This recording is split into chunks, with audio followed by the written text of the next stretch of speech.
আজকে আমরা যেটা পড়বো সেটা হচ্ছে অ্যানিম্যাল কিংডম, যেটাকে অ্যাকচুয়ালি বলা হয় প্রাণী রাজ্য। এবার অ্যানিম্যাল ক্লাসিফিকেশান পড়ার আগে সবার প্রথম কিছু সায়েন্টিফিক টার্ম, যেগুলো আমাদের অ্যাকচুয়ালি অ্যানিম্যাল কিংডম ক্লাসিফিকেশানটা পড়তে আমাদের সহায়তা করবে, সেরকম কিছু টার্ম সবার আগে জেনে নেওয়া খুব প্রয়োজন। তো সেই জন্য এই ভিডিওটাতে আমরা মেনলি যেটা পড়বো সেটা হচ্ছে কিছু টার্মিনোলজিস, যেগুলো আমাদের অ্যানিম্যাল কিংডম পড়তে সাহায্য করবে। দেখো, কিংডম অ্যানিমেলিয়া যেটা রয়েছে সেটা হচ্ছে আমাদের চারপাশে যে সমস্ত প্রাণীগুলোকে বা অ্যানিম্যালসগুলোকে দেখতে পাচ্ছি তাদেরকেই ক্লাসিফাই করার অ্যাকচুয়ালি এখানেতে এই চ্যাপ্টারটাতে আমরা পড়ব। এবার এখানে প্রথমেই তিনটে টার্ম একটু জেনে নেওয়া খুব দরকার। একটা হচ্ছে ফ্লোরা, একটা হচ্ছে ভেজিটেশন, আর একটা হচ্ছে ফনা। ফ্লোরা বলতে বোঝানো হয় যে কোনো একটা এনভায়রনমেন্টে বা কোনো একটা জিওগ্রাফিক্যাল রিজিয়নে ন্যাচারালি যে সমস্ত প্ল্যান্টগুলো পাওয়া যায় সেগুলোকে অ্যাকচুয়ালি বলা হয় সেটা হচ্ছে ফ্লোরা। আর ভেজিটেশন বলতে বোঝানো হয় যে সমস্ত যে প্ল্যান্ট যে কোনো একটা জিওগ্রাফিক্যাল রিজিয়নে যেগুলো পাওয়া যায় সবাইকে একসাথে বলা হয় ভেজিটেশন। এবার একটু দুটোর মধ্যে একটু পার্থক্য দেখি। ফ্লোরা বলতে বোঝানো হয় যে কোনো একটা এনভায়রনমেন্টে ন্যাচারালি যে প্ল্যান্টগুলো পাওয়া যায়। ধরো আমাদের এই রিজিয়নেতে আমরা সাধারণভাবে যে গাছগুলোকে দেখতে পাই সেটা হচ্ছে আম, জাম, কাঁঠাল, লিচু, এই গাছগুলো দেখতে পাই। তাহলে ন্যাচারালি ফ্লোরা যখন বলা হবে তখন এই গাছগুলোকে সবই কিন্তু কনসিডার করা হবে। কিন্তু দেখবে অনেকে যাদের বাগানের শখ তারা অনেক সময় কি করে যে বিভিন্ন ক্যাকটাস জাতীয় গাছ তারা টবের মধ্যেতে বসায়, বা অনেকে দেখবে গ্রিন হাউসের মতো তৈরি করে সেখানেতে হয়তো কমলা লেবু, আপেল বা এই গাছগুলোকে তারা চাষ করে। তাহলে এই গাছগুলো কিন্তু কোনোটাই ন্যাচারালি আমাদের এনভায়রনমেন্টে হবার মতো কিন্তু গাছ নয়, এগুলোকে আর্টিফিশিয়ালি তৈরি করা হচ্ছে। তো যখন ভেজিটেশনের কথা বলা হবে তখন কিন্তু ন্যাচারাল গাছগুলোও সেখানে আসবে এবং তার সাথে সাথে আর্টিফিশিয়াল যেগুলোকে চাষ করা হচ্ছে আমাদের এখানে সেগুলোর কথাও কিন্তু বলা হবে। কিন্তু ফ্লোরা বলতে শুধুমাত্র ন্যাচারালি যে সমস্ত প্লান্টসগুলো এখানেতে পাওয়া যায় সেইগুলোর কথাই এখানেতে বলা হয়। ঠিক সেরকমই অ্যাকচুয়ালি ফনা বলতে বোঝানো হয় যে কোনো একটা নির্দিষ্ট জিওগ্রাফিক্যাল রিজিয়নেতে ন্যাচারালি যে সমস্ত অ্যানিম্যালসগুলো ওখানে খুঁজে পাওয়া যায় সেটাই হচ্ছে ওই অঞ্চলের ফনা। এবার যখনই আমরা বিভিন্ন অ্যানিম্যাল সম্পর্কে দেখতে যাব তখন কিছু জিনিস আমাদের একটু জেনে নেওয়া খুব দরকার। যেমন দেখো, সবার প্রথম আসছে সেটা হচ্ছে সেটা হচ্ছে হ্যাবিট। হ্যাবিট বলতে যেটা বোঝানো হয় সেটা হচ্ছে ফুড হ্যাবিট, অর্থাৎ খাদ্য। যে বিভিন্ন রকমের খাবার বিভিন্ন অ্যানিম্যালরা খায়, কারণ অ্যানিম্যালরা সবাই হচ্ছে হেটেরোট্রপ, তারা নিজের খাবার নিজে প্রিপেয়ার করতে পারে না, খাবারের জন্য সবসময় অন্যের ওপর ডিপেন্ডেন্ট হয়। এবার যারা অ্যাকচুয়ালি মানে বিভিন্ন প্ল্যান্ট প্রোডাক্ট খায় তাদেরকে বলা হয় হার্বিভোর বা শাকাশী প্রাণী। ঠিক সেরকমই যারা অ্যাকচুয়ালি অ্যানিম্যাল প্রোডাক্ট খায় তাদেরকে বলা হয় কার্নিভোর বা মাংসাশী প্রাণী। আর অন্যদিকে যারা দুরকমই খাবার খায়, অর্থাৎ তারা প্ল্যান্ট প্রোডাক্ট অ্যানিম্যাল প্রোডাক্ট দুরকমই খাবার খায়, তাদেরকে অ্যাকচুয়ালি বলা হয় সেটা হচ্ছে ওমনিভোর। এটা ছাড়াও দেখতে পাওয়া যায় যে ক্যানিবালিজম। অনেক সময় দেখা যায় কিছু অ্যানিম্যাল স্পিসিস আছে যারা সেম স্পিসিসের অর্গানিজমকে খাবার হিসেবে গ্রহণ করে। যেমন দেখতে পাওয়া যায় যে গ্রাস হপারের ক্ষেত্রে গ্রাস হপার অন্য মৃত গ্রাস হপারকে খেয়ে নেয়, বা ছোট গ্রাস হপারকেও অনেক সময় তারা খাবার হিসেবে গ্রহণ করে। তো এই জিনিসটাকে বলা হয় ক্যানিবালিজম, যে সেম স্পিসিসকে খাবার হিসেবে গ্রহণ করছে। পিসিভোর কিছু প্রাণী আছে, যেমন ভোঁদরের ক্ষেত্রে দেখতে পাওয়া যায় যে তারা অ্যাকচুয়ালি মাছ খায়। তো যারা মাছকে খাবার হিসেবে গ্রহণ করে তাদেরকে বলা হয় পিসিভোর। অন্যদিকে স্যাঙ্গুইনিভোর, যে সমস্ত অ্যানিম্যাল অ্যাকচুয়ালি রক্ত খাবার হিসেবে খায় বা রক্ত পান করে তাদেরকে বলা হয় স্যাঙ্গুইনিভোর। সেরকমই দেখা যায় কপ্রোফ্যাগি। কিছু অ্যানিম্যালস আছে যেমন গিনিপিগের ক্ষেত্রে দেখতে পাওয়া যায় যে তারা যেটা করে সেটা হচ্ছে যে নিজের মলই খাবার হিসেবে আবার খেয়ে নেয়। তো যেহেতু দেখো এরা নিজেদের আনডাইজেস্টেড ফুড পার্টিকেলই আবার খাচ্ছে, তো সেই জন্যই এদেরকে অ্যাকচুয়ালি বলা হয় সেটা হচ্ছে কপ্রোফ্যাগি। অন্যদিকে ডেট্রিভার বলতে বোঝানো হয় মৃতজীবী, মানে পচা জিনিস যেখানেতে থাকে সেখান থেকে যারা নিউট্রিশন নেয়, পচা জিনিসের ওপর যারা গ্রো করে তাদের কি বলা হয় সেটা হচ্ছে ডেট্রিভোর বা মৃতজীবী। এবং স্ক্যাভেঞ্জার্স বলতে বোঝানো হয় মৃত জীব যারা খায়, যারা খাবার হিসেবে খায় তাদেরকে বলা হয় স্ক্যাভেঞ্জার কথাটার অর্থ হচ্ছে ঝাড়ুদার। যেমন অ্যাকচুয়ালি দেখবে বলা হয় যে কাকও কিন্তু স্ক্যাভেঞ্জার। ঠিক আছে, সেটাকেও দেখবে বলা হয় ঝাড়ুদার পাখি, কারণ তারাও পচা গলা সমস্ত জিনিসগুলোকে খেয়ে পরিবেশটাকে পরিষ্কার রাখে, তো তাদেরকেও বলা হয় স্ক্যাভেঞ্জার। আরশোলাকেও স্ক্যাভেঞ্জার বলা হয়। এবার সেকেন্ড আসছে যেটা, সেটা হচ্ছে হ্যাবিট্যাট। হ্যাবিট্যাট মানে হচ্ছে বসবাসস্থল। কোনো একটা জীব সবসময় সেখানেই বসবাস করে যেখানেতে দেখা যায় তার প্রিডেটার কম, তার শত্রু প্রাণী বা প্রিডেটার সেখানে কম, কিন্তু তার শিকার বা প্রে মানে যেগুলোকে সে খাবার হিসেবে গ্রহণ করে সেটার পরিমাণ অনেক বেশি। অর্থাৎ যেখানে সে খুব অ্যাকচুয়ালি সেফ হিসেবে মানে সেফভাবে কোনো একটা পরিবেশে, যে পরিবেশটায় সে থাকতে পারে সেটাই সবসময় হয় তার হ্যাবিট্যাট, এবং সেখানে সবসময় তার অ্যাকচুয়ালি সারভাইভাল রেট যেটা সেটা কিন্তু অনেক বেশি হয়, এবং সেখানে তার খাবার জায়গা মানে খাবার এবং জল এবং বসবাসস্থল সব কিছুই কিন্তু সেখানে তার কাছে অ্যাভেলেবেল। এবং সবসময় যে কোনো অ্যানিম্যালই যে হ্যাবিট্যাটে থাকে সেইখানকার এনভায়রনমেন্টের সঙ্গে এমনভাবে সে অ্যাডাপ্টেড হয় যাতে সেই এনভায়রনমেন্টের মধ্যে চট করে ওকে খুঁজে পাওয়া খুব অ্যাকচুয়ালি সমস্যাকর হয়। এবং এই ধরনের যেমন দেখো এই পেঁচা যেমন গাছের মধ্যেতে এমনভাবে দেখো তার কালারটা তৈরি হয়েছে যে তাকে চট করে খুঁজে পাওয়া এখানে কিন্তু মুশকিল হবে। তো এই ধরনের অ্যাডাপ্টেশনটাকে বলা হয় কালারেশন, যে এমন রং তা সে তৈরি করছে বা এমন তার বডির টেক্সচার সে তৈরি করেছে যাতে তাকে চট করে খুঁজে পাওয়া কিন্তু মুশকিল হচ্ছে। তাহলে কি হবে, যে তার পক্ষে আত্মগোপন করে থাকা, যে এখানেতে লুকিয়ে থাকতে তার কিন্তু সবসময় সহায়তা হবে এবং চট করে কোনো প্রিডেটার এসে তাকে আক্রমণ করতে পারবে না। এবার এই হ্যাবিট্যাট যেটা বলা হয়, হ্যাবিট্যাট বিভিন্ন রকম হতে পারে। যেমন যারা ফ্রি লিভিং স্বাধীনজীবী তারা তিনটে এনভায়রনমেন্টে থাকতে পারে। একটা হচ্ছে হয় অ্যাকোয়াটিক জলজ পরিবেশে থাকতে পারে, বা টেরিস্ট্রিয়াল স্থলজ পরিবেশে থাকতে পারে, বা এরিয়াল বাতাসের মধ্যে থাকতে পারে। এবার ধরো সবার প্রথম আসছে অ্যাকোয়াটিক হ্যাবিট্যাট, অর্থাৎ জলজ পরিবেশে যারা থাকে। এবার জলজ পরিবেশে যে অ্যানিমালসগুলো রয়েছে তাদের মধ্যে এমন কিছু অ্যানিমালস আছে যেমন মাছ, তাদের সূচনা বা তাদের অরিজিনই হয়েছে কিন্তু জলে, এবং তারা জলে থাকার জন্যই কিন্তু অ্যাডাপ্টেড। তো এদের এই অ্যাডাপ্টেশনটাকে, মাছের এই অ্যাডাপ্টেশনটাকে বলা হয় প্রাইমারি অ্যাকোয়াটিক অ্যাডাপ্টেশন বা মুখ্য জলজ অভিযোজন। এবার দেখো বিভিন্ন জায়গাতে এই মাছগুলো থাকে, যেমন মেরিন ফিশ যেগুলো হয়, সমুদ্রের মাছ যেগুলো হয় সেগুলো স্যালাইন ওয়াটারের মধ্যেতে তারা থাকছে, নোনা জলেতে থাকছে। সেকেন্ড হচ্ছে দেখো বলা হচ্ছে লেন্টিক। লেন্টিক মানে হচ্ছে যারা স্থির জলে অ্যাকচুয়ালি যে মাছগুলো থাকে তাদেরকে বলা হয় যেটা, সেটা হচ্ছে লেন্টিক। যেমন পুকুরেতে যে মাছগুলো থাকে রুই, কাতলা, মৃগেল এগুলো। অন্যদিকে লোটিক হচ্ছে যে ফ্রেশ ওয়াটার কিন্তু তারা প্রবাহিত জলেতে যে মাছগুলোকে আমরা খুঁজে পাই, তো সেগুলোকে অ্যাকচুয়ালি বলা হয় যেটা, সেটা হচ্ছে লোটিক। তো লোটিক যেটা রয়েছে যেমন দেখো একটা ডার্টার্স একটা এক্সাম্পল, যে লোটিক মাছের যারা মানে অ্যাকচুয়ালি নদীর যে প্রবাহিত জল, যে নদীর যে জলটা সমুদ্রের দিকে প্রবাহিত হচ্ছে সেই জলেতে এদেরকে খুঁজে পাওয়া যায়। ঠিক সেরকমই দেখো নেরিটিক, যারা অগভীর জলের মধ্যে যে সমস্ত অ্যানিমালসগুলোকে খুঁজে পাওয়া যায় তাদেরকে বলা হয় যেটা, সেটা হচ্ছে নেরিটিক। ঠিক সেরকমই দেখা যায় লিটোরিয়াল। লিটোরিয়াল মানে হচ্ছে যে পুকুর, নদী বা সমুদ্রের ধার যে জায়গাগুলোর একদম নিচে মাটি অবধি সূর্যালোক গিয়ে পৌঁছায় সেখানেতে যে সমস্ত অ্যানিমালসগুলোকে খুঁজে পাওয়া যায় তাদেরকে বলা হয় লিটোরিয়াল। যেমন রেড ক্যাপ, এটা একটা গোল্ড ফিশের টাইপ যেটা ওরকম কম জলের মধ্যে থাকে। অন্যদিকে বেনথস, যে সমস্ত অ্যানিম্যালগুলো একদম পুরো নিচের মাটির সারফেসের সাথে অ্যাটাচ কন্ডিশনে থাকে তাদেরকে বলা হয় যেটা, সেটা হচ্ছে বেনথস। যেমন অ্যাকচুয়ালি কোরাল থাকে বা অ্যাকচুয়ালি ওই স্পঞ্জ যেগুলো থাকে সেগুলো সব কিন্তু জলের সাথে একদম জলের নিচেতে তারা মাটির সাথে অ্যাটাচড কন্ডিশনে থাকে।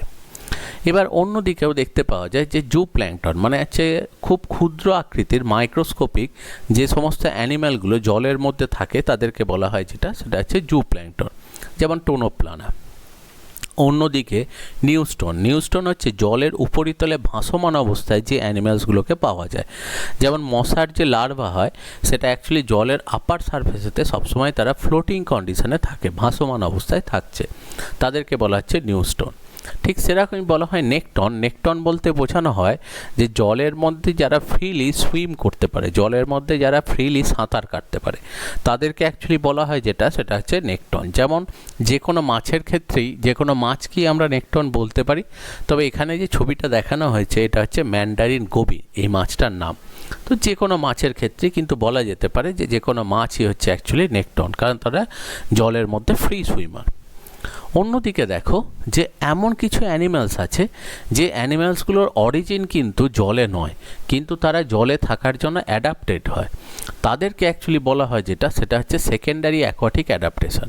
যেমন দেখা যায় যে বিভিন্ন ক্ষেত্রে, যেমন দেখো ডলফিনের ক্ষেত্রে বা তিমি মাছের ক্ষেত্রে বা সিল মাছের ক্ষেত্রে, এরা সবাই কিন্তু ম্যামেলস, কিন্তু এরা অ্যাকচুয়ালি জলের মধ্যেতে অনেক দিন আগে থেকে থাকার জন্য তারা ওই এনভায়রনমেন্টে নিজেকে অ্যাডাপ্ট করে নিয়েছে। এদের বডি স্ট্রাকচারটা মাছের মতো হয়ে গেছে, কিন্তু এরা অ্যাকচুয়ালি মাছ নয়, এরা হচ্ছে সবাই হচ্ছে ম্যামেলস। তাহলে এদের দেখো অরিজিনটা কিন্তু অ্যাকোয়াটিক নয়, অরিজিনটা কিন্তু জলে নয়, কিন্তু জলে থাকার মতো করে তারা নিজেদেরকে পরবর্তী ক্ষেত্রে অ্যাডাপ্ট করেছে। তো এদের এই অ্যাডাপ্টেশনটাকে অ্যাকচুয়ালি বলা হয় যেটা, সেটা হচ্ছে সেকেন্ডারি অ্যাকোয়াটিক অ্যাডাপ্টেশন। তাহলে একটা রয়েছে প্রাইমারি অ্যাকোয়াটিক অ্যাডাপ্টেশন আর একটা সেকেন্ডারি অ্যাকোয়াটিক অ্যাডাপ্টেশন। অন্যদিকে যেটা আসছে দেখো টেরিস্ট্রিয়াল অ্যানিম্যালস। টেরিস্ট্রিয়াল অ্যানিম্যালস মানে হচ্ছে যারা স্থলভাগে থাকে। এদেরও বিভিন্ন টাইপ হয়, যেমন অ্যাম্ফিবিয়ান্স। অ্যাম্ফিবিয়ান্স বা উভয়চর বলতে বোঝানো হয় যাদের লাইফ সাইকেলের একটা স্টেজ জলের মধ্যেতে কাটে এবং তখন সে অ্যাকোয়াটিক ইকোসিস্টেমে থাকার জন্য পুরোপুরি অ্যাডাপ্টেড হয়। যেমন ব্যাঙার ক্ষেত্রে ব্যাঙাচি যে স্টেজটা বা ট্যাডপোল যে স্টেজটা, সেই সময় সে জলে থাকে এবং জলে থাকার জন্য সে পুরোপুরি অ্যাডাপ্টেড হয়। এবার তারপর দেখা যায় একটা সার্টেন টাইম বাদে তার বডির মধ্যে একটা ড্রাস্টিক চেঞ্জ হয় এবং দেহের মধ্যে দেখা যায় যে প্রচুর পরিবর্তন হয়। তার গিলস যেটা, সেগুলো নষ্ট হয়ে যায়, ফুলকাগুলো নষ্ট হয়ে লাংস ডেভেলপ করে এবং ফিনস পাখনাগুলো নষ্ট হয়ে গিয়ে লেগস তৈরি হয়। তো তার জন্য সে তখন দেখা যায় যে টেরিস্ট্রিয়াল এনভায়রনমেন্টে থাকার জন্য অ্যাডাপ্টেড হয়ে যায়। তো যখন দেখা যায় কোনো অ্যানিমেলের লাইফ সাইকেলের একটা পার্ট সে থাকছে তার জলেতে আর সেকেন্ড পার্টটা তার থাকছে অ্যাকচুয়ালি ডাঙাতে এবং সেইখানকার জন্য সে অ্যাডাপ্টেড হয়, এই রকম লাইফ সাইকেল যাদের দেখায় তাদেরকে অ্যাকচুয়ালি বলা হয় অ্যাম্ফিবিয়ান্স। অন্যদিকে আরবোরিয়াল মানে হচ্ছে যারা অ্যাকচুয়ালি গাছের ওপরেতে থাকে, তাদের হচ্ছে আরবোরিয়াল। অন্যদিকে কার্সোরিয়াল মানে হচ্ছে যারা প্রচণ্ড জোর দৌড়াতে পারে, তাদেরকে অ্যাকচুয়ালি বলা হয় যেটা, সেটা হচ্ছে কার্সোরিয়াল। অন্যদিকে দেখো আরও যেগুলো রয়েছে সাবটেরিয়ান। সাবটেরিয়ান হচ্ছে যেমন কেঁচোর ক্ষেত্রে হয়, মাটির উপরেই তলে বা আপার সারফেসেতে যারা থাকছে তাদেরকে বলা হয় যেটা, সেটা হচ্ছে সাবটেরিয়ান। স্ক্যানসোরিয়াল হচ্ছে যারা মাটিতে থাকে কিন্তু প্রয়োজন হলে গাছের ওপরে উঠতে পারে, তাদেরকে অ্যাকচুয়ালি বলা হয় যেটা, সেটা হচ্ছে স্ক্যানসোরিয়াল। অন্যদিকে ফসোরিয়াল যারা অ্যাকচুয়ালি গর্তের মধ্যেতে বসবাস করে বা মাটির নিচে গর্ত তৈরি করে সেখানে বসবাস করে, তাদেরকে বলা হয় ফসোরিয়াল। যেমন এখানে যে ছবিটা দেখানো হয়েছে, এটা হচ্ছে আর্মাডিলো। এই আর্মাডিলোর ক্ষেত্রে যেটা হয় যে এদের পিঠের কাছে একটা শক্ত খোলকের মতো আছে, যখনই কোনো শত্রু প্রাণী আসে এরা মাথাটাকে ভেতরের দিকে ঢুকিয়ে নিয়ে অ্যাকচুয়ালি গোটা বডিটাকে এই যে খোলকটা রয়েছে এইটা দিয়ে ঢেকে দেয়। তো এরকম করি এরা অ্যাকচুয়ালি নিজেকে প্রোটেক্ট করে। এক একজনাকার এক এক রকম অ্যাডাপ্টেশন দেখা যায়। তো যারা গর্তের মধ্যে থাকে তাদেরকে অ্যাকচুয়ালি বলা হয় যেটা, সেটা হচ্ছে ফসোরিয়াল। অন্যদিকে থার্ড অ্যাকচুয়ালি হ্যাবিট্যাট যেটা রয়েছে, তৃতীয় বসবাসস্থল যেটা, সেটা হচ্ছে এরিয়াল, অর্থাৎ বাতাসের মধ্যে যারা থাকে। এবার পাখির অ্যাকচুয়ালি অরিজিনই হয়েছিল বাতাসে, তো সেখানে তারা ওড়ার জন্য যখন অ্যাডাপ্টেড হচ্ছে তখন তাদের অ্যাডাপ্টেশনগুলোকে বলা হয় প্রাইমারি এরিয়াল অ্যাডাপ্টেশন। কিন্তু অন্যদিকে দেখা যায় যে কিছু ম্যামেলস আছে, যেমন বাদুড়ের ক্ষেত্রে বা চামচিকের ক্ষেত্রে দেখতে পাওয়া যায় যে এদের যে জিনিসটা হয়, এদের অ্যাকচুয়ালি অরিজিন কিন্তু টেরিস্ট্রিয়াল, স্থলভাগ, কিন্তু এদের মধ্যে কেউ কেউ, যেমন এই বাদুড়ের ক্ষেত্রে এরা দেখো অ্যাকচুয়ালি ডানার মতো গঠন তৈরি করেছে এবং ডানার মধ্যে এই যে চামড়াটা থাকে পাতলা, যেটা এটাকে অ্যাকচুয়ালি বলা হয় প্যাটাজিয়াম। এটা ডেভেলপ করার জন্য তারা কি করতে পারে, আকাশের মধ্যে অনেকক্ষণ ভেসে থাকতে পারে বা আকাশের মধ্যে তারা কিন্তু উড়তে পারে। তো এরা দেখো অ্যাকচুয়ালি বাতাসের মধ্যে তৈরি নয়, কিন্তু বাতাসে থাকার জন্য তারা অ্যাকচুয়ালি অ্যাডাপ্টেড হচ্ছে। তো এই ধরনের অ্যাডাপ্টেশনটাকে যেটা বলা হয় সেটা হচ্ছে সেকেন্ডারি এরিয়াল অ্যাডাপ্টেশন। তাহলে পাখির ক্ষেত্রে হচ্ছে প্রাইমারি এরিয়াল অ্যাডাপ্টেশন, আর অন্যদিকে বাদুড়ের ক্ষেত্রে হচ্ছে সেকেন্ডারি এরিয়াল অ্যাডাপ্টেশন। এবার দেখতে পাওয়া যায় যে ফ্রি লিভিং যারা হয় তারা হয় জলে আছে, নইলে ডাঙায় আছে, নইলে বাতাসের মধ্যে আছে। কিন্তু আরেকটা টাইপের গ্রুপ হয় যারা হচ্ছে প্যারাসাইট। প্যারাসাইটের ক্ষেত্রে যেটা ব্যাপার সেটা হচ্ছে এক্ষেত্রে একটা অর্গ্যানিজম আর একটা দ্বিতীয় কোনো অর্গ্যানিজমের দেহের ভেতরে থাকে। তো এই সম্পর্কটাকেই অ্যাকচুয়ালি বলা হয় যেটা, সেটা হচ্ছে প্যারাসাইটিজম। এবার প্যারাসাইট দু রকম হয়, একটা হচ্ছে একটোপ্যারাসাইট, একটা হচ্ছে এন্ডোপ্যারাসাইট। মানে যে প্যারাসাইটগুলো দেহের বাইরে থাকে তাদেরকে বলা হয় একটোপ্যারাসাইট, যেমন উকুন দেহের বাইরে থাকে, মশা দেহের বাইরে থাকে, এরা হচ্ছে সমস্ত একটোপ্যারাসাইট। আর এন্ডোপ্যারাসাইট বলতে যেটা বোঝানো হয় যে প্যারাসাইটগুলো দেহের ভেতরে থাকে, যেমন অ্যাকচুয়ালি দেখবে গোল কৃমি বা ফিতা কৃমি, মানে টেপ ওয়ার্ম বা রাউন্ড ওয়ার্ম, এরা দেহের ভেতরে থাকে, এদেরকে অ্যাকচুয়ালি বলা হয় যেটা সেটা হচ্ছে এন্ডোপ্যারাসাইট। অ্যাকচুয়ালি একটোপ্যারাসাইট যারা হয়, যারা দেহের বাইরে থাকে, তাদেরকে বলা হয় ফ্যাকাল্টেটিভ প্যারাসাইট। মানে এদেরকে দেহের বাইরেতে তারা যে রয়েছে তাদেরকে যদি অ্যাকচুয়ালি হোস্ট যার দেহেতে এরা রয়েছে, হোস্ট থেকে যদি আলাদা করে দেওয়া হয় তাহলে এরা কিন্তু বেঁচে থাকবে, এমন নয় যে এরা কিন্তু মারা যাবে। তো একটোপ্যারাসাইট যেহেতু দেখো একদম হোস্টের ওপর স্ট্রিক্টলি ডিপেন্ডেন্ট নয়, তাকে যদি হোস্ট থেকে সরিয়ে দেওয়া হয় তাহলেও সে বেঁচে থাকতে পারে ইন্ডিপেন্ডেন্টলি, তাহলে তাদেরকে অ্যাকচুয়ালি বলা হয় যেটা সেটা হচ্ছে আর অন্যদিকে তাদেরকে বলা হয় যেটা সেটা হচ্ছে ফ্যাকাল্টেটিভ প্যারাসাইট। আর অব্লিগেটরি প্যারাসাইট হচ্ছে অ্যাকচুয়ালি এন্ডোপ্যারাসাইটগুলো। মানে এন্ডোপ্যারাসাইটের আর এক নাম হচ্ছে অব্লিগেটরি বা বাধ্যতামূলক প্যারাসাইট, আর একটোপ্যারাসাইট যেগুলো রয়েছে সেগুলোকে বলা হয় ফ্যাকাল্টেটিভ প্যারাসাইট। কারণ তাদের হোস্ট থেকে বাইরে বার করে দিলেও তাদের কিন্তু কিছু যায় আসে না। কিন্তু এন্ডোপ্যারাসাইট এরা সবাই হয় অ্যানাডপ্স, এরা সবাই হয় অবাধ শ্বসনকারী, এদেরকে যদি দেহের করে দেওয়া হয় এরা কিন্তু মারা যায়, এরা কিন্তু সারভাইভ করতে পারে না, সেই জন্য এরা বাধ্যতামূলক পরজীবী। এন্ডোপ্যারাসাইট যত আছে তারা হচ্ছে যেহেতু বাধ্যতামূলক পরজীবী, যেহেতু ওদেরকে অ্যাকচুয়ালি বলা হয় যে অব্লিগেটরি প্যারাসাইট, সেই জন্য হোস্টের বডির বাইরেতে এরা কখনোই কিন্তু বেঁচে থাকতে পারে না, কারণ এদের নার্ভাস সিস্টেম নেই, যার জন্য স্বাধীনভাবে কখনোই এরা বাঁচতে পারে না। এদের ডাইজেস্টিভ সিস্টেমও অ্যাবসেন্ট এবং নার্ভাস সিস্টেমও উন্নত নয়, তো এরা কিন্তু মারা যায় হোস্টের বাইরেতে। তো সেই কারণে এন্ডোপ্যারাসাইট যত থাকে তারা সবাই হচ্ছে অব্লিগেটরি প্যারাসাইট বা বাধ্যতামূলক পরজীবী, আর যেগুলো একটোপ্যারাসাইট সেগুলো হচ্ছে সবাই ফ্যাকাল্টেটিভ প্যারাসাইট। মানে তারা অ্যাকচুয়ালি দেহের হোস্টের সঙ্গেতে অ্যাটাচ কন্ডিশনে বাঁচতেও পারে, যদি হোস্ট থেকে আলাদা করে দেওয়া হয় তাহলেও তারা সারভাইভ করে থাকতে পারবে। এইটা হচ্ছে ব্যাপার। এবার আর একটা শব্দ বলা হয় সেটা হচ্ছে হাইপার প্যারাসাইট, যখন কোনো প্যারাসাইটের দেহের ভেতরে আর একটা কোনো প্যারাসাইট থাকে। যেমন মশা হচ্ছে মানুষের অ্যাকচুয়ালি প্যারাসাইট, মানুষের দেহের একটা প্যারাসাইট হচ্ছে মশা। আবার মশার দেহেতে যখন ম্যালেরিয়া জীবাণু থাকে, অর্থাৎ প্লাজমোডিয়াম যেটা মশার দেহেতে থাকে, সেই প্লাজমোডিয়াম যখন মশার দেহেতে রয়েছে তখন তাকে বলা হবে হাইপার প্যারাসাইট। যখন কোনো প্যারাসাইটের দেহের ভেতরে কোনো প্যারাসাইট থাকে তখন তাকে বলা হয় হাইপার প্যারাসাইট। আর একটা জিনিস একটু খুব কনফিউজিং, একটু মনে রাখবে ভালো করে, সেটা হচ্ছে যে আমরা জানি যে যারা ম্যামেলস হয়, মানে ধরো মানুষের ক্ষেত্রে আমি বলছি যে মানুষের ক্ষেত্রে আমরা একদম ভ্রূণ অবস্থায় এমব্রিয়নিক কন্ডিশনে মায়ের দেহের ভেতরে অ্যাকচুয়ালি আমরা কিন্তু থাকি। এবং প্যারাসাইট বলতে বোঝানো হয় যারা খাদ্য এবং বাসস্থান অর্থাৎ হ্যাবিট এবং হ্যাবিট্যাট দুটোর জন্যই হোস্টের ওপর নির্ভরশীল, তাদের কি বলা হয় যেটা সেটা হচ্ছে প্যারাসাইট। তাহলে দেখা যায় সেই সময় আমরা কিন্তু হ্যাবিট এবং হ্যাবিট্যাট দুটোর জন্যই মায়ের ওপরেই ডিপেন্ডেন্ট থাকি। তাহলে আমাদের যে দেখবে জেস্টেশন পিরিয়ড, অর্থাৎ যে টাইমটাতে যে কোনো শিশু অ্যাকচুয়ালি মায়ের দেহের ভেতরে থাকে, সেই সময় সে অ্যাকচুয়ালি অন্যর ওপর বা মায়ের ওপরে সে খাদ্য বসবাসস্থল হ্যাবিট্যাট দুটোর জন্যই কিন্তু ডিপেন্ডেন্ট। এবং মোটামুটি দেখতে পাওয়া যায় জেস্টেশন পিরিয়ড যেটা হয় সেটা হচ্ছে 280 ডেজ, 280 দিন, অর্থাৎ 9 মাস 10 দিন অ্যাকচুয়ালি মায়ের দেহের ভেতরে আমরা সবাই কিন্তু গ্রো করি। এবার সেই স্টেজটাতে আমরা যে মায়ের দেহেতে থাকছি এবং সেখান থেকে খাবার পাচ্ছি, কিন্তু আমরা এই টাইমে কিন্তু প্যারাসাইট হিসেবে থাকি না। বোঝা গেছে? কারণ অনেকেই মনে হতে পারে যে এটা হয়তো প্যারাসাইটিক রিলেশনশিপের মতো ব্যাপার, কিন্তু তা নয়। কারণ প্যারাসাইটিক রিলেশনশিপের বক্তব্যই হচ্ছে যে যখন কোনো একটা স্পিসিস অন্য কোনো একটা স্পিসিসের দেহের ভেতরে থাকে, অর্থাৎ দেখো এখানেতে যেটা বলা হচ্ছে সেটা হচ্ছে উকুন, বা যেটা অ্যাকচুয়ালি দেখবে টিক্স অ্যান্ড মাইটস, উকুন, ছারপোকা, এই যেগুলো রয়েছে, বা এই যে দেখো এখানেতে গোল কৃমি, ফিতা কৃমি, টেপ ওয়ার্ম, ফ্ল্যাট ওয়ার্ম, এগুলো সমস্ত অ্যাকচুয়ালি আছে কোথায়? সেটা হচ্ছে মানুষের দেহেতে। অ্যাকচুয়ালি তার মানে দেখো হোস্ট অর্গানিজম আলাদা, প্যারাসাইট অর্গানিজম আলাদা। তাই তো? যেহেতু দেখো সবসময় প্যারাসাইটের কনসেপ্টটা হচ্ছে একটা স্পিসিস অন্য স্পিসিসের ভেতরেতে খাবার এবং বসবাস স্থলের জন্য যখন ডিপেন্ডেন্ট হয় তখন সেই রিলেশনশিপটাকে অ্যাকচুয়ালি হোস্ট প্যারাসাইট রিলেশনশিপ বলে। কিন্তু এখানে দেখো মা এবং শিশু দুজনেই কিন্তু একই, দুজনেই কিন্তু মানুষ, দুজনেই হিউম্যান। তাহলে দুজনেই হিউম্যান বিইং হওয়ার জন্য দেখো দুজন তো সেম স্পিসিস, তাহলে এই রিলেশনশিপটা কখনোই কিন্তু প্যারাসাইটিক রিলেশনশিপ নয়। ঠিক আছে, এটাকে অ্যাকচুয়ালি বলা হয় মাদারহুড বা পেরেন্টাল কেয়ার। দেখবে সায়েন্টিফিক আমাদের বায়োলজিক্যালি ওটাকে যেটা বলা হয় সেটা হচ্ছে পেরেন্টাল কেয়ারের মধ্যে ওটা আসে, ওটা কিন্তু প্যারাসাইটিক রিলেশনশিপ নয়, এটা একটু মনে রাখবে।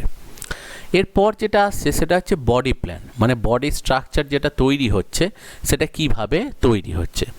যেমন একটা রয়েছে দেখো ব্লাইন্ড স্যাক প্ল্যান, যেমন যেটা হয় যে জেলিফিশের এই ভেতরটা অ্যাকচুয়ালি ফাঁপা এবং ঠিক কালি ড্রপার যেরকম হয় যে ভেতরেতে এখানে একটা পাউচ রয়েছে আর এই মাঝখানটাতে এই যে এই সাইডটাতে একটা ছোট্ট পোর আছে এবং কালি ড্রপারে যেমন দেখবে চাপ দিয়ে প্রথম সেখানে কালিটা তুলে নেওয়া হয়, আবার চাপ দিলেই জোর কালিটা বেরিয়ে যায় ফোর্সে। এরাও ঠিক তাই করে যে বডির ভেতরটা যেহেতু একটা ফাঁকা জায়গা আছে সেই জন্য এরা প্রথম কী করে বডিটাকে স্কুইজ করে দেয়, সংকোচন করে দিয়ে এই ভেতরকার ফাঁপা জায়গা থেকে সব জলটা বার করে দেয়। এরপর যখনই আবার জল গ্রহণ করে তখন এই জায়গাটা ফুলে যায়, নতুন জল যখন ঢোকে তার সাথে সাথেই খাবার অক্সিজেন জলের সাথে সাথেই ঢুকলো এবং সেগুলোকে এই সেলগুলো সব ইউজ করে নিল খাবার অক্সিজেনগুলোকে, এবং সেখানে উল্টো দিকে কার্বন ডাইঅক্সাইড ওয়েস্ট মেটেরিয়ালগুলোকে এই জলটাতে মিশিয়ে দেয়, দিয়ে বডিটাকে যে স্কুইজ করে জলটা আবার কিন্তু এই ফোর্সে এদিক দিয়ে বেরিয়ে আসে। তাহলে এখানে একটা ছোট্ট পোর থাকে, এই পোরটাই কিন্তু দেখো মাউথ হিসেবেও কাজ করছে, আবার অ্যানাস হিসেবে বা পায়ু হিসেবেও এটা কিন্তু কাজ করছে। তাহলে একটাই পোর, সেটাই মাউথ এবং অ্যানাস দুটো হিসেবেই কাজ করছে। আর যখনই জোর জলটাকে বাইরের দিকে ফোর্সে ঠেলে বার করে তখন এইটাই দেখো অ্যাকচুয়ালি কী করে অ্যানিম্যালটাকে সামনের দিকে ঠেলে দেয়, যার জন্য তারা সাঁতার কেটে এগিয়ে যেতে পারে। তো এদের যে স্ট্রাকচারটা রয়েছে সেটা দেখো এদের বলা হয় ব্লাইন্ড স্যাক প্ল্যান, কারণ এখানে যে একটা ব্যাগের মতো রয়েছে, ব্যাগের কিন্তু একটাই ছিদ্র আছে, একটাই মুখ আছে, অন্যদিকে কোথাও কোনো ছিদ্র নেই, সেই জন্যই বলা হয় যেটা সেটা হচ্ছে ব্লাইন্ড স্যাক প্ল্যান। অন্যদিকে সেকেন্ড যেটা রয়েছে বডি প্ল্যান সেটা হচ্ছে সেল এগ্রিগেশন প্ল্যান। যেমন সবথেকে সিম্পল টাইপের যে স্ট্রাকচার হয় স্পঞ্জের ক্ষেত্রে, এরা মাল্টিসেলুলার, এদের স্ট্রাকচার বহুকোষী গঠন, কিন্তু এদের যে ব্যাপারটা রয়েছে সেটা হচ্ছে যে এদের মধ্যে মাল্টিসেলুলার সিস্টেম হলেও এদের মধ্যে কিন্তু digestive system, respiratory system, excretory system বলে কিচ্ছু নেই। তাহলে এদের মাল্টিসেলুলার স্ট্রাকচার, কিন্তু যেহেতু কোনো অর্গ্যান সিস্টেম নেই তো সেই জন্য এদের বডি প্ল্যানটাকে বলা হয় সেল এগ্রিগেশন প্ল্যান বা সেল এগ্রিগেট প্ল্যান, যে এক জায়গায় বেশ কিছু সেল ক্লাম্প ফর্ম করে এই স্ট্রাকচারটা তৈরি করেছে। আর একটা যেটা অ্যাডভান্স অর্গানিজমে দেখতে পাওয়া যায় সেটাকে বলা হয় টিউব উইদিন টিউব প্ল্যান। এখানেতে দেখো অ্যাকচুয়ালি ধরো এই যে মাছ, অ্যাডভান্স অর্গানিজম সবার ক্ষেত্রে এটা, ধরো মাছের ক্ষেত্রে তার বডি স্ট্রাকচারটা টিউব লাইক, আর তার ভেতরেতে দেখো ডাইজেস্টিভ ট্র্যাক্টটাও টিউবের মতো, এবং মাউথটা এদিকে আর অ্যানাসটা এদিকে, এবং এদের যে ডাইজেস্টিভ সিস্টেম রয়েছে এটাকে অ্যাকচুয়ালি বলা হয় কমপ্লিট ডাইজেস্টিভ সিস্টেম, কারণ মাউথ আর অ্যানাস দুটো আলাদা জায়গায় দেখো ওপেন হচ্ছে, কিন্তু এদের যে ডাইজেস্টিভ সিস্টেম সেটাকে বলা হয় ইনকমপ্লিট ডাইজেস্টিভ সিস্টেম। তার মানে অ্যাডভান্স অর্গানিজমের ক্ষেত্রে যেটা বলা হয় টিউব উইদিন টিউব, কারণ দেহটা টিউবের মতো আর ডাইজেস্টিভ ট্র্যাক্টটা সেখানেতে রয়েছে সেটাও টিউব লাইক স্ট্রাকচার। তো এদের প্ল্যানটাকে যেটা বলা হয় সেটা হচ্ছে টিউব উইদিন টিউব প্ল্যান। এবার দেখো যখনই ওই টিউব উইদিন টিউব প্ল্যান থাকে তাদের মধ্যে দুরকম স্ট্রাকচার ডেভেলপ করে, একটাকে বলা হয় প্রোটোস্টোম, একটাকে বলা হয় ডিউটেরোস্টোম। মানে এটা একটা ভাগ দেখতে পাওয়া যায় যে টিউব উইদিন টিউব প্ল্যানের মধ্যে যারা থাকে, যে কিছু কিছু অর্গানিজম আছে যারা মেনলি প্রিমিটিভ এবং ইনভার্টিব্রেট যারা হয় তাদের ক্ষেত্রে দেখতে পাওয়া যায়, যেমন আর্থওয়ার্মের ক্ষেত্রে, মানে অ্যানিলিডার ক্ষেত্রে বা আর্থ্রোপোডার ক্ষেত্রে বা মোলাস্কার ক্ষেত্রে এদের ডাইজেস্টিভ ট্র্যাক্টের মধ্যে সবার প্রথম মুখ তৈরি হয়, ঠিক আছে, এবং বডি যখন ডেভেলপ করে তখন ব্লাস্টুলা বলে একটা স্টেজ আসে, সেখানেতে একটা ছোট্ট ছিদ্র ফর্ম হয় যেটাকে বলা হয় ব্লাস্টোপোর। এই ব্লাস্টুলা স্টেজটা আমরা পরে দেখব।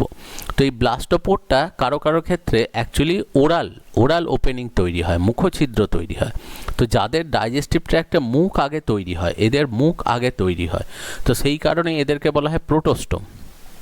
আর কিছু জোনাকার ক্ষেত্রে যেমন একাইনোডার্মাটা বা কডাটার ক্ষেত্রে মেরুদণ্ডী প্রাণীগুলোর ক্ষেত্রেতে যেটা দেখতে পাওয়া যায় সেটা হচ্ছে এদের ক্ষেত্রে ডাইজেস্টিভ ট্র্যাক্টের মধ্যে অ্যানাসটা আগে তৈরি হয়, মাউথ পরে তৈরি হয়। এদেরকে বলা হয় যেটা সেটা হচ্ছে ডিউটেরোস্টোম।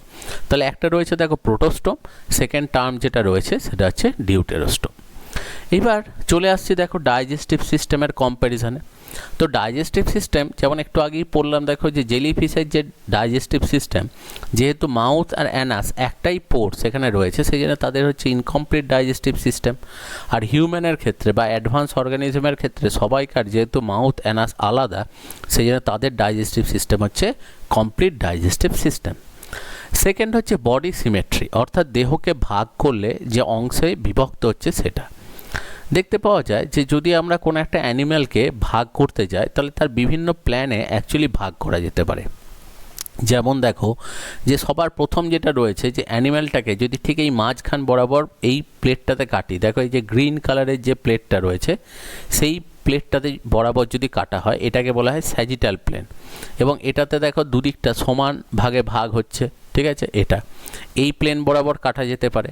অথবা দেখো ট্রান্সভার্স মানে হচ্ছে এই যে দেখো যে হালকা রেড কালারের যে প্লেটটা দেখাচ্ছে সেইটা, সেই বরাবর যে কাটা, সেইভাবে কাটলে সেটাকে অ্যাকচুয়ালি বলা হয় যেটা সেটা হচ্ছে ট্রান্সভার্স প্লেনে যখন কাটা হয় তখন অ্যাকচুয়ালি সামনের পোর্শনটাকে বলা হয় যেটা সেটা হচ্ছে ফ্রন্টাল পার্ট, আর এইটা যেটা বা এটা অ্যান্টেরিয়ার পার্ট, আর পেছনের অংশটাকে বলা হয় যেটা সেটা হচ্ছে পস্টেরিয়ার পার্ট। আর অন্যদিকে দেখো যে যদি কোনো সময় এইভাবে এই বরাবর অ্যাকচুয়ালি কাটা হয়, মানে এটা অ্যাকচুয়ালি বলা হচ্ছে দেখো ফ্রন্টাল প্লেন, এই ফ্রন্টাল প্লেনে কাটা হলে দেখো ওপরের অংশটাকে বলা হয় ডরসাল অংশ, নিচেরটাকে বলা হয় ভেন্ট্রাল। তাহলে যে কোনো অ্যানিম্যালের পিঠের দিকের অংশটাকে বলা হয় ডরসাল, নিচের দিকটাকে বলা হয় ভেন্ট্রাল, সামনের পোর্শনটাকে বলা হয় অ্যান্টেরিয়ার, পেছনের পোর্শনটাকে অ্যাকচুয়ালি বলা হয় পস্টেরিয়ার, আর দুটো সাইডকে অ্যাকচুয়ালি বলা হয় যেটা সেটা হচ্ছে ল্যাটারাল মানে হচ্ছে পার্সিও। তাহলে এই হচ্ছে ব্যাপার। এবার দেখো কিছু অ্যানিম্যাল আছে যেমন অ্যামিবার ক্ষেত্রে বা অ্যাকচুয়ালি দেখবে স্নেল এর ক্ষেত্রে, শামুকের ক্ষেত্রে দেখো কোনো দিক থেকেই কেটে তুমি দুটো সমান অংশ কিন্তু এদের বার করতে পারবে না, কোনো দিনই সম্ভব নয় দুটো সমান অংশ বার করা। তাহলে এই ধরনের অ্যানিম্যালগুলোকে বলা হয় অ্যাসিমেট্রিক্যাল। আর যাদের ক্ষেত্রে অ্যাকচুয়ালি মানে কোনো একটা প্লেনে কাটলে দুটো সমান পার্ট পাবে তারা হচ্ছে সিমেট্রিক্যাল। এবার সিমেট্রি বিভিন্ন টাইপের হয়, যেমন দেখো যদি কোনো অ্যানিম্যালকে শুধু একটা প্লেনে কাটলেই সমান পার্ট পাওয়া যায় তখন তাদেরকে বলা হয় বাইল্যাটারাল সিমেট্রি বা দ্বিপার্শ্বীয় প্রতিসম। কারণ দেখো পার্টিকুলার এই প্লেনটা ছাড়া মানে এই যে স্যাজিটাল প্লেনটা ছাড়া অন্য কোনো প্লেনে কাটলে কিন্তু এদের দুটো পার্ট সমান পাবে না, তো এদেরকে বলা হয় দ্বিপার্শ্বীয় প্রতিসম বা বাইল্যাটারাল সিমেট্রি। ঠিক সেরকম দেখো যে এর ক্ষেত্রে যে সি অ্যানিমনের ক্ষেত্রে যেটা দেখা যায় এদেরকে কিন্তু এই রকম তুমি দেখো স্যাজিটাল প্লেনেই কাটো বা ট্রান্সভার্স প্লেনেই কাটো দেখো সমান অংশ কিন্তু পাবে। তাহলে এদেরকে বলা হয় যেটা সেটা হচ্ছে রেডিয়াল সিমেট্রি বা অরীয় প্রতিসম, অর্থাৎ যে কোনো প্লেনে কাটলেই এদের কিন্তু সমান অংশ সেখানেতে পাওয়া যায়। এবার দেখো বাইল্যাটারাল সিমেট্রি ম্যাক্সিমাম অ্যাডভান্স অর্গানিজমের ক্ষেত্রে দেখতে পাওয়া যায়। দেখো এই সমস্ত গ্রুপগুলোর মধ্যে দিয়ে সেটা ধরো রেপটাইলস হতে পারে, বার্ডস হতে পারে, ম্যামেলস হতে পারে বা অ্যাম্ফিবিয়ানস হতে পারে, এই সবার ক্ষেত্রে দেখো সবাই হচ্ছে বাইল্যাটারাল সিমেট্রি, মানে অ্যাডভান্স অর্গানিজমের ক্ষেত্রে দ্বিপার্শ্বীয় প্রতিসম্যতা দেখতে পাওয়া যায় বাইল্যাটারাল সিমেট্রি। কিন্তু এটা সবসময় এক্সটার্নালি বাহ্যিকভাবে, আভ্যন্তরীণ ইন্টারনালি হার্ট লাংস সেগুলোর মধ্যে কিন্তু দেখতে পাওয়া যায় না। অন্যদিকে দেখো রেডিয়াল সিমেট্রি যেমন স্টারফিশের ক্ষেত্রে দেখো এই বিভিন্ন দিক থেকে কাটলে দেখো এই বরাবর কাটলে বা এই বরাবর কাটলে বা এই বরাবর কাটলে দেখো সমান পার্ট পাওয়া যাচ্ছে, বা এই যে সি অ্যানিমন এদের ক্ষেত্রে এটা হচ্ছে রেডিয়াল সিমেট্রি বা অরীয় প্রতিসম। এরপর একটা জিনিস আছে যেটা খুব এক্সেপশনাল, সেটা হচ্ছে বাইরেডিয়াল সিমেট্রি। এটা অ্যাকচুয়ালি পার্টিকুলারলি টিনোফোরা গ্রুপ ছাড়া আর কারোর মধ্যে কিন্তু দেখতে পাওয়া যায় না। টিনোফোরার মধ্যে যে অর্গানিজমগুলো দেখতে পাওয়া যায় সেটা হচ্ছে হর্মিফোরা বা বেরো, এই সমস্ত অ্যানিম্যালগুলো দেখতে পাওয়া যায়। এবার কি স্পেশালিটি, অ্যাকচুয়ালি এদের স্ট্রাকচারটা হচ্ছে রম্বয়েড শেপ, এবং রম্বয়েড শেপ স্ট্রাকচারটাকে যদি আমরা কাটি তাহলে যেটা হয় সেটা দেখো যে এখানে এই কোনাকোনি স্ট্রাকচারগুলো দেখো সিমিলার, এই কোনাটার সাথে এটা মিলবে, এইটার সাথে এটা মিলবে, কিন্তু পাশাপাশি মিলবে না, এই পাশের এর সাথে এটা মিলবে না, এটার সাথে এটা মিলবে না।